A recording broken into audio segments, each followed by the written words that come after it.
శుక్లాంబరధరం విష్ణుం శశివర్ణం చతుర్భుజం ప్రసన్నవదనం ధ్యాయేత్ సర్వవిఘ్నోపశాంతయే అగజా ఆనన పద్మార్కం గజాననమహర్నిశం అనేకదంతం భక్తానాం ఏకదంతముపాస్మహే ఏకదంతముపాస్మహే. ఓం శ్రీ గణంజయాయ నమః. ఓం శ్రీ మాత్రే నమః. ఓం శ్రీ వాసుదేవాయ నమః. మనం డిసెంబర్ నెల మాస ఫలితాలు చెప్పుకోవాలి ఇప్పుడు. అయితే డిసెంబర్ నెల అంటే మనకి డిసెంబర్ 1వ తారీఖుతో అమావాస్య అయిపోతుంది. 2వ తారీఖు పాడ్యమి నుంచి మార్గశిర మాసం ప్రారంభం అవుతుంది. మార్గశిర మాసానికి కూడా చాలా ప్రత్యేకత ఉంది. మార్గశిర మాసంలో వచ్చే గురువారంని మనం లక్ష్మీవారం అని కూడా అంటాం. మార్గశిర మాసంలో వచ్చే గురువారాన్ని లక్ష్మీవారం రోజున లక్ష్మీదేవి పూజ విశేషమైన ఫలితాలని ఇస్తుంది. ఆ రోజు ఉదయమే లేచి తలస్నానం చేసి లక్ష్మీదేవిని పూజించాలి. అయితే లక్ష్మీదేవికి నేతితో దీపం పెట్టాలి. వంటలు కూడా నేతితోనే చేసుకోవాలి. అంటే నూనె పోపులు వేయకుండా నేతి పోపులు వేసుకుని నేతితోనే భోజనం చేయాలి. అట్లా చేసి లక్ష్మీదేవి వ్రత కథ ఉంటుంది. ఆ వ్రత కథ చదువుకుని అక్షింతలు వేసుకుంటే స్త్రీలకి చాలా మంచి జరుగుతుంది. ఇంట్లో ధనం నిలుస్తుంది. ధనం బాగా అభివృద్ధి చెందుతుంది. ఈ లక్ష్మీవారాలు మొదటి వారం పులగం నైవేద్యం పెట్టాలి. 2వ వారం పరమాన్నం, 3వ వారం ముద్ద కుడుములు, 4వ వారం క్షీరాన్నం నైవేద్యంగా పెట్టాలి అమ్మవారికి. 5వ వారం అంటే పుష్యమాసంలో వచ్చే మొదటి వారం రోజున యథావిధిగా లక్ష్మీదేవి పూజ చేసి ఒక ముత్తైదువుని పిలిచి ఆమెకి నేతితో బూరెలు వండి నేతితో వంటలు చేసి ఆ ముత్తైదుకి పసుపు కుంకుమ తాంబూలం ఇచ్చి ఆమెకి భోజనం పెట్టాలి. అప్పటితో ఈ మార్గశిర లక్ష్మీవారాలు పూర్తి అవుతుంది. అయితే ఈ మార్గశిర లక్ష్మీవారం రోజున ఆడపిల్ల పుట్టింటి వారు ఆమె దేవుణ్ణి తాకరాదు. ఆమె పుట్టింటిలో పూజ చేయకూడదు. అత్తగారింట్లోనే ఆమె పూజ చేసుకోవాలి. ఈ మార్గశిర లక్ష్మీవారాలకి విశేషమైన ఫలితం దొరుకుతుంది.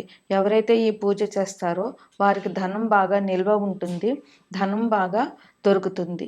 అందువల్ల స్త్రీలందరూ ఈ మార్గశిర లక్ష్మీవారం పూజ చేసుకుని ధనాన్ని పొందుతారని ఆశిస్తాను.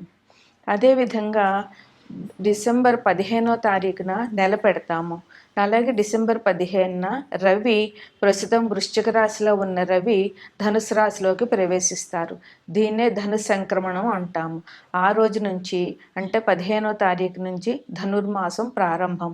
అంటే ఇది విశేషంగా విష్ణుమూర్తిని, వెంకటేశ్వర స్వామిని పూజించే మాసమని చెప్పవచ్చు.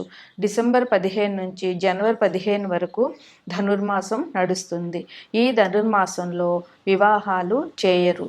నెలపెట్టిన రోజు నుంచి వివాహాలకి ఈ మాసం అనుకూలం కాదు. అదేవిధంగా శుభ కార్యాలు అంటే గృహప్రవేశాలు, గృహారంభాలు ఇవేమీ కూడా ఈ మాసంలో ధనుర్మాసంలో చేయకూడదు. ఈ పూర్వకాలంలో అంటే మా చిన్నతనంలో నగర సంకీర్తనం అని ధనుర్మాసం ప్రారంభమైన రోజు నుంచి అందరూ స్త్రీలు పురుషులు ఉదయం తెల్లవారుజామున 4 గంటల నుంచి ఇంటి నుంచి బయలుదేరి అలా ప్రతి వీధి తిరుగుతూ దైవ సంకీర్తనాలు చేస్తూ వెళుతూ ఉండేవారు. అది అంత చలిలోనూ దైవ సంకీర్తనం చేస్తూ అందరూ ఒక్కొక్కింటిలోంచి ఒక్కొక్కరిని కలుపుకుంటూ మొత్తం ఆ వీధులన్నీ తిరుగుతూ తెల్లవారే వరకు నగ సంకీర్తనం చేసి ఇంటికి వచ్చే ఆచారం ఇది వరకు జరిగేది. ఇప్పుడు అయితే అది జరగటం లేదు. అట్లా నగర సంకీర్తనం చేయడం వల్ల ఎంతో మంచి జరుగుతుంది. ఆ ప్రదేశానికి చేసిన వారికి, ఆ కాలనీలో వారికి అందరికీ చాలా శుభం జరుగుతుంది. ఇది కూడా చాలా మంచి ఆచారం అని చెప్పవచ్చు. తదుపరి రాశి మిథున రాశి.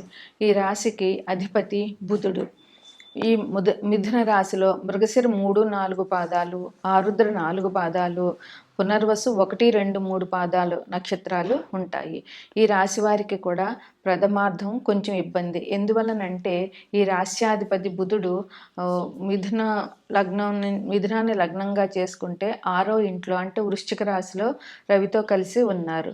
అందువల్ల 6వ ఇల్లు అంటే అప్పులు, రుణాలు, స్వల్పమైన గొడవలు, రుణాలు, అనారోగ్యం, తక్కువ కాలం అనారోగ్యం ఇట్లాంటివి సూచిస్తుంది 6వ ఇల్లు.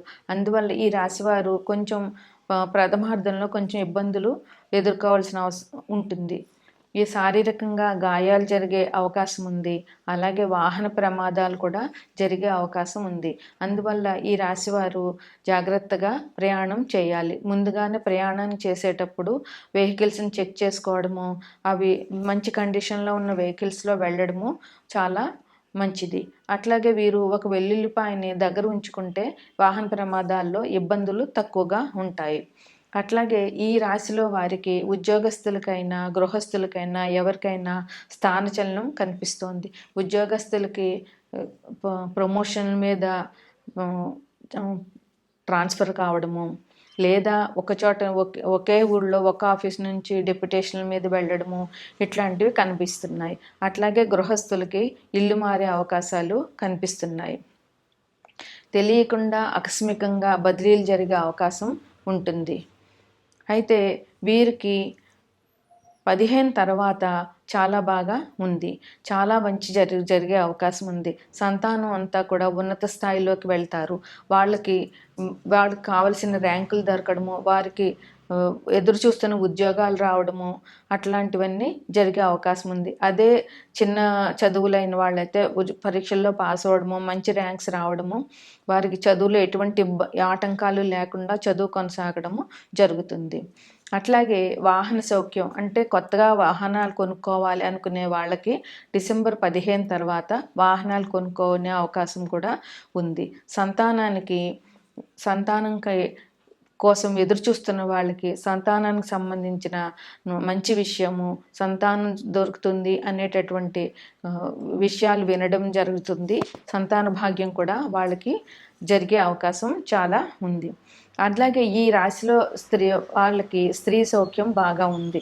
అంటే స్త్రీలకైనా పురుషులకైనా స్త్రీలు మంచి సహాయ సహకారాలని అందిస్తారు. స్పెక్యులేషన్ విషయం కూడా చాలా బాగుంటుంది 15 తర్వాత. 15 ముందు స్పెక్యులేషన్ కొంచెం జాగ్రత్తగా ఉండండి. 15 తర్వాత స్పెక్యులేషన్లో చాలా మంచి అవకాశాలు ఉన్నాయి. ప్రతి పనిలో కూడా 15 తర్వాత సౌఖ్యం ఉంది, సుఖం ఉంది. ప్రతి పని పట్టినల్లా బంగారం జరిగే అవకాశం చాలా ఉంది. 15 తర్వాత నుంచి వీరు చాలా ఉల్లాసంగా, చాలా ఉత్సాహంగా ఉంటారు. కుటుంబ విషయాల్లో కూడా చాలా చక్కగా ఉంటారు. వృత్తి వ్యాపారాలు బాగుంటాయి. వ్యాపారస్తులకు కూడా చాలా మంచి కాలం అని చెప్పవచ్చు. అలాగే ఏ వృత్తులు చేసేవారైనా సరే ఈ 15 తర్వాత డిసెంబర్ 15 తర్వాత మంచి ఆదాయాన్ని పొందుతారు. ధనం కూడా నిల్వ ఉంటుంది. అయితే 15 లోపు మాత్రం కొంచెం జాగ్రత్తగా ఉండాలి. వీరికి బుధుడు గణపతిని ఆరాధనని, విష్ణుమూర్తి ఆరాధనని సూచిస్తారు కనుక వీరు గణపతి ఆరాధన చేయడము, సంకటనాశన స్తోత్రం చదువుకోవడము, గణపతికి కొబ్బరి నూనెతో దీపం వెలిగించాలి. అట్లాగే గరికతో పూజ చేయాలి. అదే 12వ ఇంట్లో గురువు ఉన్నారు కనుక గురువు ఆరాధన కూడా వీరికి చాలా శ్రేష్టం. అట్లాగే విష్ణుమూర్తి ఆరాధన కూడా వీరికి చాలా అవసరం. బుధుడు మిథున రాశి అధిపతి కనుక ఆయన 6వ ఇంట్లో ఉన్నారు కనుక వీరు ధనుర్మాసం 15వ తారీఖు నుంచి ప్రారంభమవుతోంది కనుక విశేషంగా విష్ణుఆరాధన చేయడం వల్ల వీరికి చాలా మంచి జరిగే అవకాశం చాలా ఉంది. గురువు గురించి వీరు షిరిడి సాయిని కానీ, దక్షిణామూర్తిని కానీ, దత్తాత్రేయుని కానీ, రాఘవేంద్ర స్వామిని కానీ పూజించడం, వారికి సంబంధించిన స్తోత్రాలు ఏవైనా చదవడం వీరికి చాలా మంచిది. అదేవిధంగా మార్గశిర మాసం కనుక మార్గశిర గురువారం నాడు లక్ష్మీ పూజ చేయడం వీరికి విశేషమైన ఫలితాలని ఇస్తుంది.